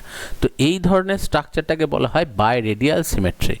কিন্তু রেডিয়াল সিমেট্রিতে দেখো যে কোনো প্লেনে যখনই কাটবে তখন সেখানে কিন্তু পাশাপাশিগুলোও মিলবে, আবার অ্যাকচুয়ালি মানে কোনাকুনিগুলোও মিলবে। যেমন এই যে এখানেতে যদি তুমি ভাগ করো তাহলে পাশাপাশিগুলোও মিলবে, কোনাকুনিগুলোও সেখানে কিন্তু মিলবে। কিন্তু এর ক্ষেত্রে যেটা হয়, যেহেতু রম্বয়েড শেপ, সেই জন্য এদের সবসময় কোনাকুনিগুলোই মিলবে, পাশাপাশিগুলো কোনোদিনও মিলবে না। তো সেই জন্য এদেরকে বলা হয় দ্বি অরীয় প্রতিসম বা বাই রেডিয়াল সিমেট্রি, যেটা শুধুমাত্র টিনোফোরা গ্রুপটার মধ্যেতেই দেখতে পাওয়া যায়।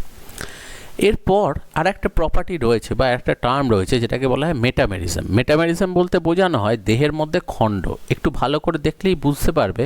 দেখো এটা হচ্ছে একটা ইনসেক্টের লার্ভা স্টেজ বা অ্যানিলিডা যারা হয় তাদের দেখো দেহের মধ্যে এরকম ছোট ছোট অনেক কটা খণ্ড থাকে। এইগুলো কি খণ্ডগুলো কি বলা হয় মেটামেয়ার।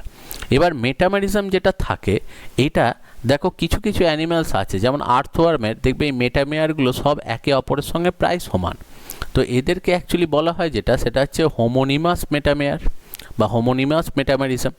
আর কারো কারো ক্ষেত্রে দেখা যায়, যেমন ইনসেক্টের ক্ষেত্রে দেখো এই যে পার্টগুলো রয়েছে, যেমন এর থোরাক্সে 3টে পার্ট আছে এবং অ্যাবডোমেনে 10টা পার্ট আছে, দেখো কারোর সাথে কারোর কিন্তু মিল নেই, তখন তাদেরকে অ্যাকচুয়ালি বলা হয় হেটেরোনিমাস মেটামেরিজম। এবার মেটামেরিজম হচ্ছে অ্যাকচুয়ালি মেসোডার্মাল ইভেন্ট, অর্থাৎ এখানেতে এই যে দাগটা রয়েছে এটা একটোডার্ম এবং মেসোডার্ম দুটো রিজিয়নেতেই এর কিন্তু অংশ থাকে। অর্থাৎ এই যে দাগটা দেখতে পাচ্ছ এই খাঁজটা যেমন একটোডার্মে রয়েছে বাইরেতে দেখা যাচ্ছে, সেরকম ভেতরের মেসোডার্মেতেও রয়েছে। কিন্তু কিছু কিছু অর্গানিজমের ক্ষেত্রে, যেমন দেখো টেপ ওয়ার্মের ক্ষেত্রে তাদের বাইরেতে এরকম কিছু খাঁজের মতো স্ট্রাকচার থাকে। এই খাঁজটা কিন্তু শুধুমাত্র একটোডার্মে আছে। যেমন আমাদের দেখবে কপালেতে বা গলার কাছেতে যে ভাঁজগুলো আছে সেই ভাঁজগুলো কিন্তু শুধু বাইরেতেই একটোডার্মেই রয়েছে, ভেতরেতে কিন্তু মেসোডার্ম বা মাসেলে এরকম কোথাও কিন্তু কোনো ভাঁজ বা কিছু নেই। তো এই ধরনের জিনিসটাকে অ্যাকচুয়ালি বলা হয় সেগমেন্টেশন। অর্থাৎ এই খাঁজটা যদি শুধু একটোডার্মের মধ্যে রেস্ট্রিক্টেড থাকে তখন সেটাকে অ্যাকচুয়ালি বলা হয় সেগমেন্টেশন। এবং এটাকে আর একটা নাম দেওয়া হয়, সেটা হচ্ছে সিউডো মেটামেরিজম, কারণ এটা তো আদর্শ মেটামেরিজম নয়। তো সেই জন্য যেহেতু এটা আদর্শ নয় সেই জন্য এটাকে বলা হয় ছদ্ম বা সিউডো মেটামেরিজম। ঠিক আছে। এবং যদি প্ল্যান্টের ক্ষেত্রে এই ধরনের মেটামেরিজম কখনো খুঁজে পাওয়া যায় তখন সেই পার্টগুলো, যেমন বাঁশ গাছের মধ্যে দেখবে ছোট ছোট পার্ট খুঁজে পাওয়া যায়, যে অনেক কটা ছোট ছোট সেগমেন্টে অংশের মধ্যে তারা বিভক্ত বলে মনে হয়। তো এদের ক্ষেত্রে প্ল্যান্টের ক্ষেত্রে এই মেটামেয়ারকে বলা হয় যেটা সেটা হচ্ছে ফাইটোমেয়ার। কারণ ফাইটো কথাটার অর্থ হচ্ছে যেটা সেটা হচ্ছে প্ল্যান্ট। এর পরবর্তী যে জিনিসটা আসছি সেটা হচ্ছে জার্ম লেয়ার্স। দেখবে আমরা পড়েছি যে আমাদের দেহ যখন একদম আমরা এমব্রিয়নিক স্টেজেতে থাকি, আমরা যখন গ্রো করি তখন আমাদের দেহের মধ্যে 3টে লেয়ার সবার প্রথম তৈরি হয় এমব্রিয়নিক অবস্থায়। একটাকে বলা হয় একটোডার্ম, একটাকে বলা হয় মেসোডার্ম, আর ভেতরে থাকে এন্ডোডার্ম। একটোডার্ম থেকে যেটা তৈরি হয় সেটা আমাদের বডির একদম বাইরের যে স্কিন রয়েছে, ত্বক যেটা, সেটা একটোডার্ম থেকে তৈরি হয়। এবং নার্ভাস সিস্টেম যেটা আমাদের রয়েছে সেটাও তৈরি হয় একটোডার্ম থেকে। মেসোডার্ম থেকে তৈরি হয় যেটা সেটা দেহের ম্যাক্সিমাম অংশ, অর্থাৎ আমাদের যে বোনস বলো, আমাদের যে মাসেলস বলো, আমাদের যে কার্টিলেজ, সেগুলো সমস্ত তৈরি হয় যেটা সেটা মেসোডার্ম থেকে। আর এন্ডোডার্ম থেকে যেটা তৈরি হয় সেটা হচ্ছে আমাদের ডাইজেস্টিভ ট্র্যাক্ট, পরিপাক নালীর ইনার লাইনিং মানে ভেতরের দিকের অংশ, এবং তার সাথে সাথে ডাইজেস্টিভ যে গ্ল্যান্ডসগুলো রয়েছে সেই গ্ল্যান্ডসগুলো সব তৈরি হয় কোথায়? এন্ডোডার্ম থেকে। তার মানে দেহের এক একটা পোর্শন থেকে এক একটা অংশ তৈরি হয়, এগুলোকেই বলা হয় জার্ম লেয়ার্স। এবার যখনই এটা ডেভেলপ হতে যায় দেখা যায় জীবনের একদম প্রথম একটাই সেল থেকে আমাদের জীবন স্টার্ট হয়, যেটাকে বলা হয় জাইগোট। এবার এটা ডিভাইড করে প্রথম দেখা যায় যে সেখান থেকে একটা সেল থেকে 2টো, 4টে, 8টা, 16টা, 32টা এইরকম অবস্থায় একটা কম্প্যাক্ট সেল মাস, যে পরপর কোষগুলো বিভাজন হয়ে এক জায়গায় পুঞ্জীভূত হয়ে একটা গঠন তৈরি করে। এই স্টেজটা কি বলা হয় যেটা সেটা হচ্ছে সেটা আপ টু 32 সেলস, 32টা কোষ অবধি এটা হয় এবং সেই অবস্থাতে এরা কম্প্যাক্ট কন্ডিশনে থাকে। এই স্টেজটাকে বলা হয় যেটা সেটা হচ্ছে মডুলা। তাহলে ফার্স্ট হচ্ছে জাইগোট, তারপর হচ্ছে মডুলা। এরপর এই সেলগুলোর মাঝে একটা ফাঁপা, একটা গহ্বর তৈরি হয়, একটা ফাঁকা একটা জায়গা তৈরি হয়, এবং এই ফাঁপা বলের মতো স্ট্রাকচারটাকে বলা হয় ব্লাস্টুলা, এবং মাঝের এই যে ফাঁকা গহ্বর যেটা থাকে এইটাকে বলা হয় ব্লাস্টোসিল, এবং এর সাইডে একটা ছোট্ট পোর থাকে যেটাকে অ্যাকচুয়ালি বলা হয় ব্লাস্টোপোর, এবং এই যেখানেই এই ছোট্ট পোরটা থাকবে সেটা যে কোনো দিকে তৈরি হতে পারে, ওপরে হতে পারে, সাইডে হতে পারে, নিচের দিকে হতে পারে, সেইটাকে বলা হয় ব্লাস্টোপোর। এবং সেই ব্লাস্টোপোরটা থেকেই দেখবে কখনো সেটা মাউথ ওপেনিং তৈরি করতে পারে বা কখনো অ্যানাস ওপেনিং তৈরি করতে পারে, এবং যদি এই ব্লাস্টোপোর যেটা থাকে এখানে ছোট্ট এই ব্লাস্টোপোরটাই অ্যাকচুয়ালি মাউথ তৈরি করলে তখন তাদেরকে বলবে প্রোটোস্টোম, যদি অ্যানাস তৈরি করে তখন তাদেরকে বলবে ডিউটেরোস্টোম। এবং পরবর্তী ক্ষেত্রে এই যেখানে ব্লাস্টোপোরটা থাকে সেইখান দিয়ে সেলুলার মুভমেন্ট হয়, মানে কিছু কোষ ভেতরের দিকে মুভ করে ঢুকে যায়, এবং ঢুকে গিয়ে বাইরের দিকের যে অংশটা এটা দেখো এই যে ভেতরের দিকে ঢুকছে, এবং এই ছবিটা খেয়াল করো ভেতর দিকে ঢুকে গিয়ে এরা ডিভাইড করে এরকম একটা স্ট্রাকচার তৈরি করলো। এবার এই ভেতরটা এইটাই হচ্ছে ডাইজেস্টিভ ট্র্যাক্ট। এবার এইটা যদি মাউথ ধরো হলো, তাহলে এটা ডাইজেস্টিভ ট্র্যাক্ট, এইটা গিয়ে যখন এই সাইডে অ্যাটাচ হবে দিয়ে আর একটা পোর তৈরি করবে তখন এটা অ্যানাস হবে। আর যদি এই পোরটা অ্যানাস হয় তাহলে এইটা আস্তে আস্তে বেড়ে গিয়ে যখন এখানে অ্যাটাচ হয়ে এদিকে একটা পোর তৈরি করে দেবে তখন এইটা মাউথ হবে এটা। এবার দেখো এটা যখনই তৈরি হলো এই বাইরের যে সেল লেয়ারটা সেটা হচ্ছে একটোডার্ম, এই ভেতরের সেল লেয়ারটা হচ্ছে এন্ডোডার্ম, আর এই মাঝে যেটা থাকবে সেটা হচ্ছে অ্যাকচুয়ালি মেসোডার্ম। এই রকমই তিনটে লেয়ার তৈরি করে, একটোডার্ম, এন্ডোডার্ম, মেসোডার্ম।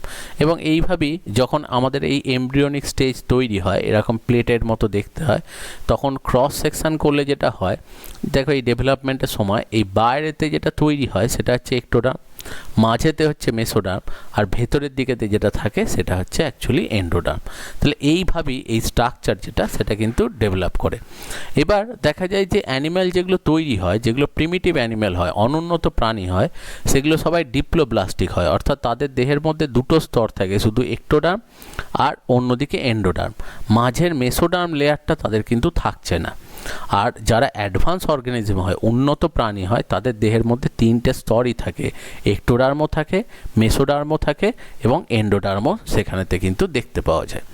এবং এখানে দেখো কিছু ছবি দেখানো হচ্ছে, এই যে সেলগুলো যখন ডিভাইড করে তৈরি করছে, দেখো একটা সেল থেকে দুটো সেল, চারটে সেল, 8টা, 16টা, 32টা, এইরকম এই স্টেজগুলো হচ্ছে অ্যাকচুয়ালি যেটা এই সবকটা স্টেজই হচ্ছে মডুলার স্টেজ। এরপর এখানে দেখো এই ফাঁপার মতো একটা ছোট্ট পোর তৈরি হয়েছে, এটা হচ্ছে ব্লাস্টুলা আর এইটা হচ্ছে ব্লাস্টোপোর।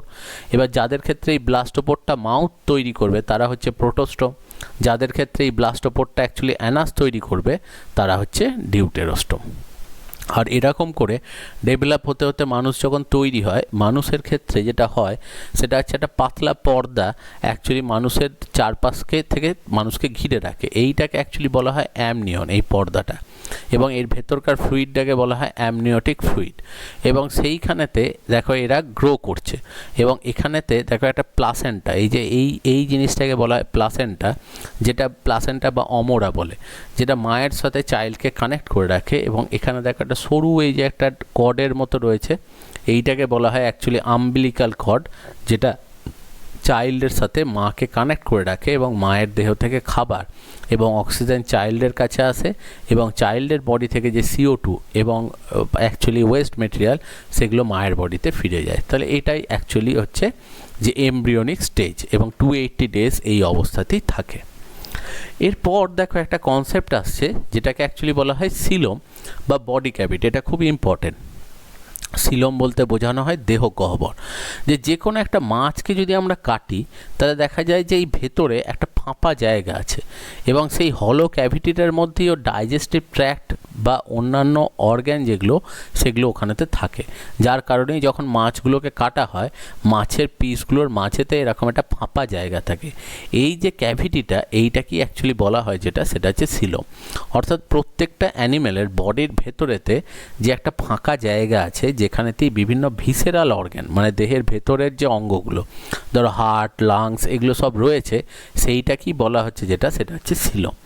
এবার এই ভিসেরাল যে অর্গ্যানগুলো এই যে ক্যাভিটিটাতে আছে, এই ক্যাভিটিটা থাকা খুব ইম্পর্ট্যান্ট, কারণ এই যে ধরো আমরা ব্রিদিং, অ্যাকচুয়ালি রেসপিরেশন চালাচ্ছি, অ্যাকচুয়ালি বাইরে থেকে অক্সিজেন নিচ্ছি, লাংসটা যে ফুলছে কমছে, তাহলে তো একটা স্পেস দরকার, নইলে লাংসটা বাড়বে কমবে কী করে। বা হার্টের ক্ষেত্রে যে হার্টবিট হচ্ছে, হার্টটা যে বাড়ছে কমছে, তাহলে তার জন্য একটা স্পেস দরকার। খাবার যখন আমরা খাচ্ছি স্টমাকটা ফুলে যাচ্ছে, তাহলে তারও তো একটা স্পেস দরকার। তাহলে ন্যাচারালি দেখো যে এই বডি ক্যাভিটিটা থাকার জন্য সমস্ত অর্গ্যান যেগুলো ভিসেরাল অর্গ্যান, দেহের ভেতরে অন্তর্যন্ত্র যেগুলোকে বলা হয়, সেগুলো ওখানেতে থাকতে পারছে। এই জিনিসটা কিন্তু ম্যাক্সিমাম অ্যানিম্যালসের ক্ষেত্রেই থাকে। আমাদের ভেতরে, দেহের ভেতরেতেও কিন্তু এইরকম একটা ক্যাভিটি আছে, যেটাকে অ্যাকচুয়ালি বলা হচ্ছে সিলোম বা বডি ক্যাভিটি। এবার দেখো যারা ট্রিপ্লোব্লাস্টিক হয়, সেই ট্রিপ্লোব্লাস্টিকদের অ্যাকচুয়ালি দেহের মধ্যেতে দেখা যায় 3টে লেয়ার আছে, যেমন এখানে দেখানো হচ্ছে। দেখো যে এইটা যেটা, এটা হচ্ছে প্লানেরিয়া। প্লানেরিয়া হচ্ছে টেপ ওয়ার্ম, মানে যেটাকে বলা হয় ফিতাকৃমি। তো প্লানেরিয়া যদি ক্রস সেকশন করা হয়, তাহলে বডির মধ্যেতে দেখো একদম বাইরেতে আছে একটোডার্ম। এই ছবিটা দেখলেই বুঝতে পারছো, একদম বাইরে রয়েছে একটোডার্ম, মাঝে রয়েছে যেটা, সেটা হচ্ছে মেসোডার্ম, আর একদম ভেতরেতে যেটা রয়েছে সেটা হচ্ছে এন্ডোডার্ম। তাহলে একদম বাইরে যেটা রয়েছে দেখো, সেটা হচ্ছে একটোডার্ম, যেটা ব্লু কালারের দেখাচ্ছে। মাঝে যেটা রয়েছে সেটা হচ্ছে দেখো অ্যাকচুয়ালি মেসোডার্ম, আর একদম ভেতরে যেটা রয়েছে সেটা হচ্ছে এন্ডোডার্ম। তাহলে একটোডার্ম, মেসোডার্ম, এন্ডোডার্ম।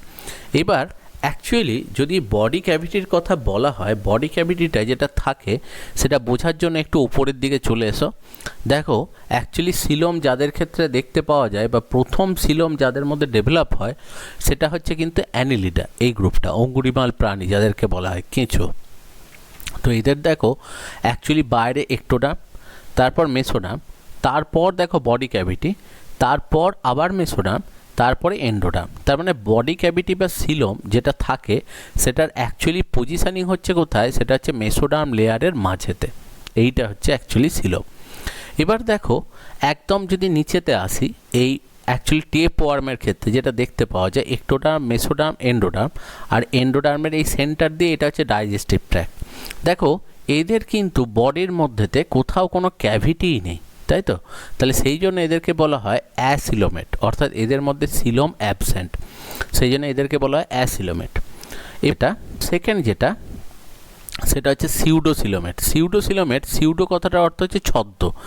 এদের বডির ভেতরে দেখা একটা বডি ক্যাভিটি আছে, কিন্তু ক্যাভিটিটা আছে কোথায়, সেটা হচ্ছে এন্ডোডার্ম আর মেসোডার্মের মাঝেতে। সেই জন্য এদেরকে অ্যাকচুয়ালি বলে, সে দেখো অন্যদিকে দেখো যে সিলোমেট কাদের বলবে, যাদের মেসোডার্ম লেয়ারের মাঝেতে সিলোমটা আছে, সেইটা হচ্ছে সিলোমেট। অর্থাৎ যখন ক্লাসিফিকেশান পড়া হয়, তখন প্রথম দিকে দেখা যায় যে আমরা পড়বো, দেখবে যে পরিফেরা, নিডারিয়া, এদের গ্রুপ যেগুলো রয়েছে, যে পরিফেরা, নিডারিয়া, টিনোফোরা, এরা সবাই হচ্ছে ডিপ্লোব্লাস্টিক, মানে এদের দেহের মধ্যে শুধু একটোডার্ম আর এন্ডোডার্ম আছে। তাহলে মেসোডার্ম তো নেই, তাহলে মেসোডার্ম না থাকলে সিলোম কনসেপ্টই নেই, তাহলে এদের মধ্যে সিলোম বলে কোনো কনসেপ্টই নেই। সবার প্রথম ট্রিপ্লোপ্লাস্টিক হচ্ছে যারা, তারা হচ্ছে ফ্ল্যাটওয়ার্ম, ফিতাকৃমি, কিন্তু তারা ট্রিপ্লোপ্লাস্টিক হলেও এখানে সিলোম নেই, সেই জন্য এরা হচ্ছে অ্যাসিলোমেট। সেকেন্ড দেখো রাউন্ড ওয়ার্মের ক্ষেত্রে সেখানে একটা বডি ক্যাভিটি থাকে, কিন্তু সেটা অ্যাকচুয়াল সিলোম নয়, কারণ ক্যাভিটিটা অ্যাকচুয়ালি মেসোডার্মের মধ্যে নয়, এন্ডোডার্ম আর মেসোডার্মের মাঝে। সেই জন্য এদেরকে বলা হয় যেটা, সেটা হচ্ছে সিউডোসিলোম, বা এদেরকে বলা হয় সিউডোসিলোমেট। আর ট্রু সিলোম যে দেখতে পাওয়া যায় যাদের থেকে, সেটা হচ্ছে অ্যানিলিডা থেকে শুরু করে যত ওপরের অর্গানিজমে যাবে, সব ধরনের অর্গানিজমই হচ্ছে যেটা, সেটা হচ্ছে সিলোমেট, কারণ এদের ক্ষেত্রে সিলোম দেখতে পাওয়া যায়। তার মানে সবার প্রথম সিলোম দেখতে পাওয়া যাচ্ছে কার ক্ষেত্রে, সেটা হচ্ছে অ্যানিলিডার ক্ষেত্রে। এটা ছাড়াও দেখো নার্ভাস সিস্টেম, এটা খুব ইম্পর্টেন্ট জিনিস, কারণ যত অ্যাডভান্স অর্গানিজম হয় তার নার্ভাস সিস্টেম তত ওয়েল ডেভেলপড হয়। কিন্তু নার্ভাস সিস্টেম ডেভেলপমেন্টের সময় দেখা যাবে যে সবার প্রথম তৈরি হয় কিন্তু স্পাইনাল কর্ড, এবং যত অ্যাডভান্স অর্গানিজম হয় তাদের ক্ষেত্রে দেখা যায় ব্রেন ডেভেলপমেন্টটা আস্তে আস্তে তাদের ক্ষেত্রে বড় হতে থাকে। এবং মানুষকে সবথেকে বেশি উন্নত বলা হয় কিন্তু নার্ভাস সিস্টেমের ডেভেলপমেন্টের জন্যই, কারণ মানুষ কিন্তু এমন নয় যে সবথেকে শক্তিশালী প্রাণী, কারণ মানুষের থেকে শক্তিশালী প্রাণী আছে, মানুষের থেকে আকারে বড় প্রাণীও আছে, মানুষের থেকে জোর দৌড়াতে পারে এমন অ্যানিম্যালও প্রচুর আছে। তো ন্যাচারালি মানুষ অন্যান্যদের থেকে এগিয়ে হচ্ছে ব্রেন ডেভেলপমেন্টে, কারণ ব্রেনই হচ্ছে সবথেকে উন্নত জিনিস, এবং সেটা কি করে যে বডির সমস্ত জিনিসকে কন্ট্রোল করে এবং এনভায়রনমেন্টের সাপেক্ষে নিজেকে পরিবর্তন করতে বা নিজের কিভাবে আত্মরক্ষা করা যেতে পারে তার চিন্তা ভাবনা করতে সহায়তা করে। তো ন্যাচারালি যাদের ক্ষেত্রে ব্রেন ডেভেলপমেন্ট যত বেশি হবে তারা তত অ্যাডভান্স অর্গানিজম হবে। এবং দেখা যায় যে ক্লাসিফিকেশান যেটা আমরা করি তাতে কিন্তু মেনলি দেখা যায় যে ব্রেন ডেভেলপমেন্টের রেসপেক্টেই অ্যাকচুয়ালি ক্লাসিফাই করা হয়, এবং সেই জন্যই মানুষ হচ্ছে সবথেকে বেশি উন্নত জীব। তো নার্ভাস সিস্টেম ক্লাসিফিকেশনের একটা অন্যতম ইম্পর্ট্যান্ট জিনিস। ঠিক সেরকমই দেখতে পাওয়া যায় যে এক্সক্রিয়েটরি সিস্টেম, এটাও একটা খুব ইম্পর্ট্যান্ট জিনিস। কারণ এক্সক্রিয়েটরি সিস্টেমে দেখা যায় যে অ্যাডভান্স অর্গানিজমের যেটা থাকে এক্সক্রিয়েটরি অর্গান, সেটা হচ্ছে কিডনি, কিন্তু অন্যান্য বিভিন্ন গ্রুপের ক্ষেত্রে আলাদা আলাদা এক্সক্রিয়েটরি অর্গান থাকে। সেগুলো আমরা যখন পড়বো দেখব কার ক্ষেত্রে কি এক্সক্রিয়েটরি অর্গান থাকে। অন্যদিকে আরেকটা জিনিস হচ্ছে সার্কুলেটরি সিস্টেম, সংবহনতন্ত্র। এবার দু রকম টাইপের হয়, একটা হচ্ছে ওপেন সার্কুলেটরি সিস্টেম, একটা ক্লোজ সার্কুলেটরি সিস্টেম। দেখতে পাওয়া যায় যে ইনসেক্ট এদের ক্ষেত্রে যেটা হয় সেটা হচ্ছে open type of circulatory system. এখানে যেটা হয় সেটা এখানে হার্ট আছে, সেখানে আর্টারি আছে, সেখানে ভেন আছে, সবই আছে। যে হার্ট রয়েছে এখানে অ্যাকচুয়ালি সেখানেতে আর্টারি আছে এবং ভেন আছে, কিন্তু এদের ব্লাড যেটা সেটা কিন্তু সবসময় এই হার্ট আর্টারি ভেন এর মধ্যেতে থাকে না। মাঝে মাঝে সিলোম বা ওই যে বডি ক্যাভিটি পড়লাম ওই সিলোমের মধ্যেতে ব্লাডটা কিন্তু ওপেন কন্ডিশনে থাকে, মানে সেখানেতে থাকে। তো তাদেরকে বলা হয় ওপেন সার্কুলেটরি সিস্টেম।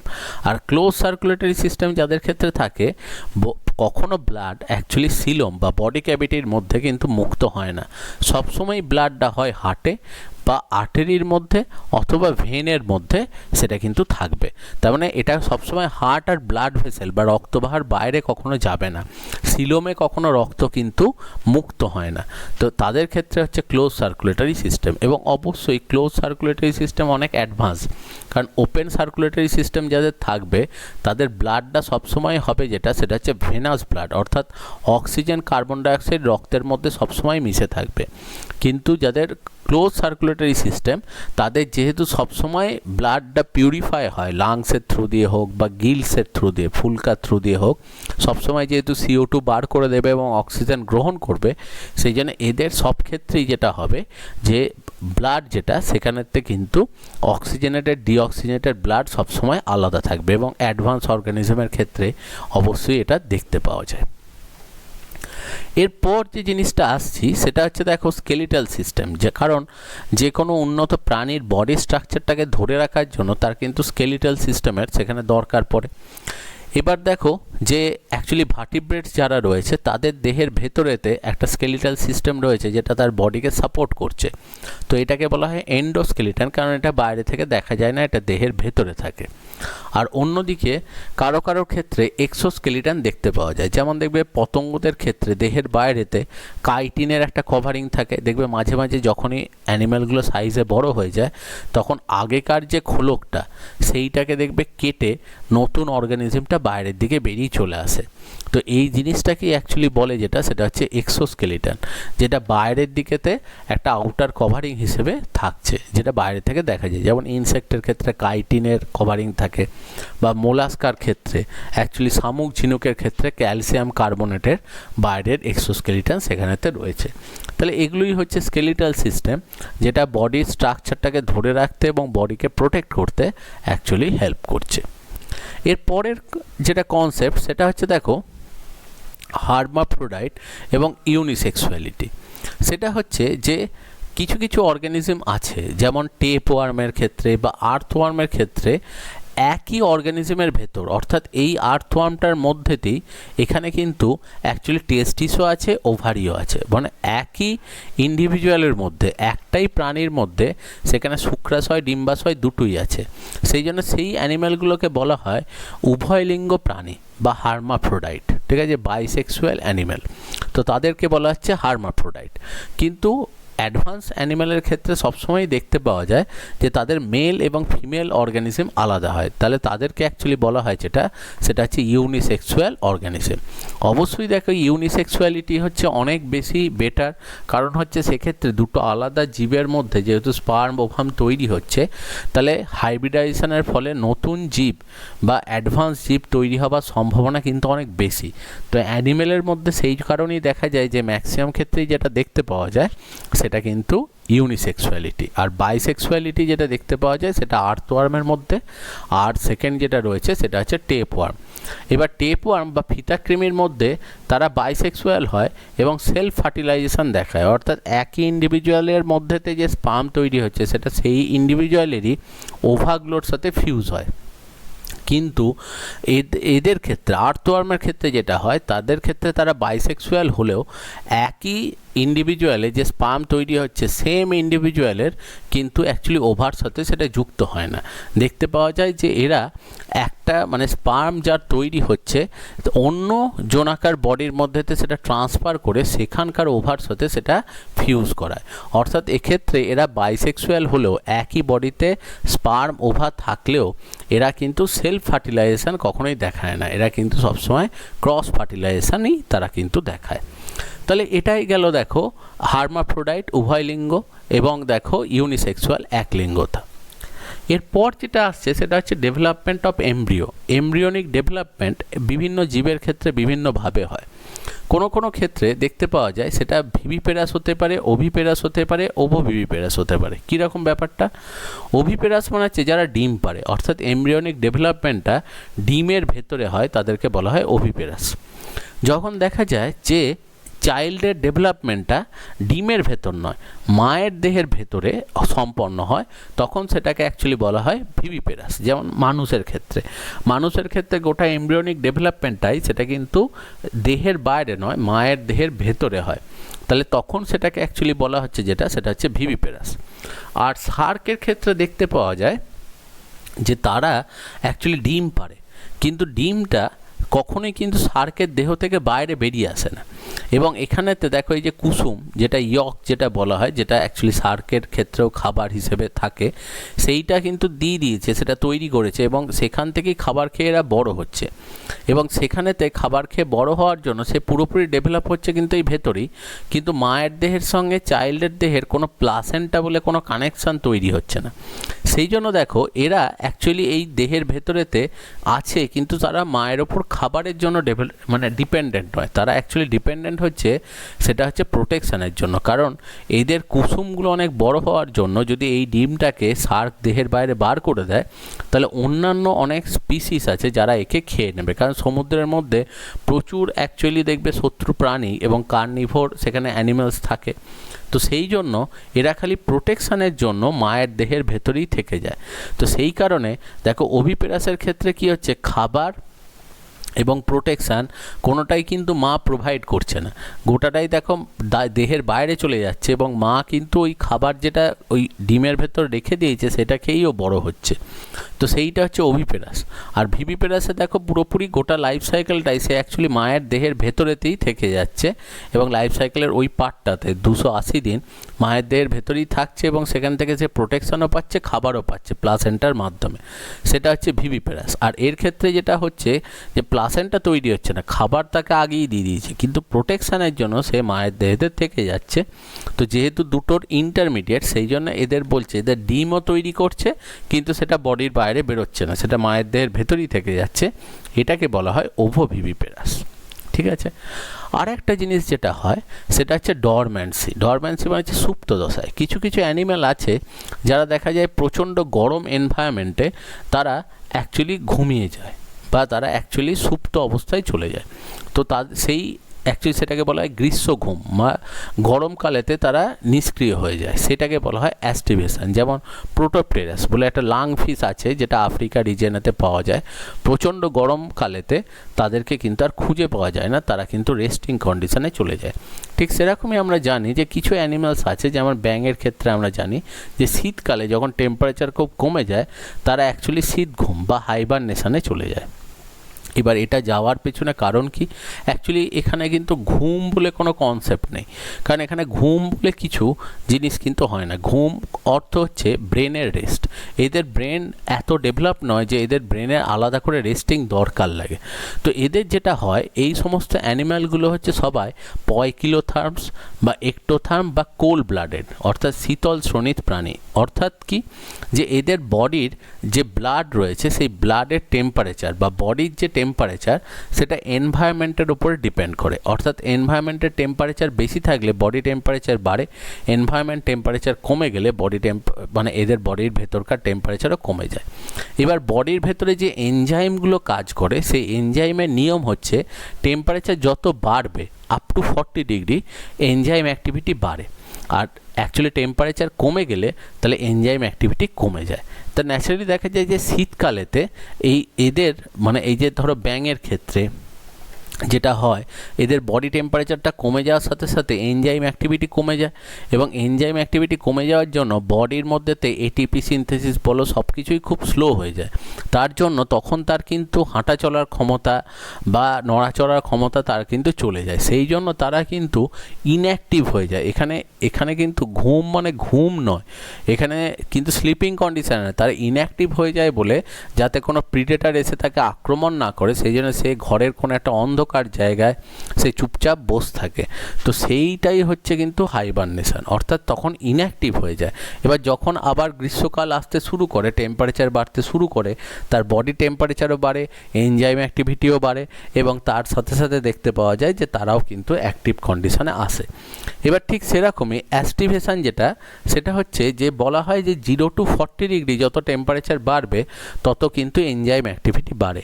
আবার 40 ডিগ্রি ক্রস করে গেলে এক্সেসিভ টেম্পারেচার হলে সেইটা আবার সমস্যা তৈরি করে, কারণ 40 ডিগ্রির পর আবার এনজাইম নষ্ট হয়ে যায়। তো অ্যাকচুয়ালি ট্রপিক্যাল রিজিয়ন বা নিরক্ষীয় অঞ্চলে তাপমাত্রা 40 ডিগ্রি ক্রস করে যায়, তো সেই অত্যধিক গরমে দেখা যায় ওদের ক্ষেত্রে আবার কি হয়, এনজাইম অ্যাক্টিভিটি নষ্ট হয়ে যায়, যার জন্য অত্যধিক গরমে অ্যাকচুয়ালি এই লাংফিশ প্রোটোপটেরাস এরা আবার নিষ্ক্রিয় হয়ে যায়, যার জন্য এরা ওরকম শীত ঘুমেতে চলে যায়, গ্রীষ্ম ঘুমেতে চলে যায়, যেটাকে অ্যাকচুয়ালি বলা হয় অ্যাস্টিভেশন। অর্থাৎ অ্যাস্টিভেশন মানে হচ্ছে যখন সামারেতে অ্যানিম্যালগুলো ইনঅ্যাক্টিভ হয়ে যাচ্ছে এক্সেসিভ গরমের জন্য, তখন সেটাকে বলছে অ্যাস্টিভেশন। আর ঠিক সেরকম যখন শীতকালেতে অ্যানিম্যালগুলো ইনঅ্যাক্টিভ হয়ে যাচ্ছে এনজাইম অ্যাক্টিভিটি কমে যাওয়ার জন্য, তখন সেটাকে অ্যাকচুয়ালি বলা হচ্ছে সেটা হচ্ছে হাইবারনেশন।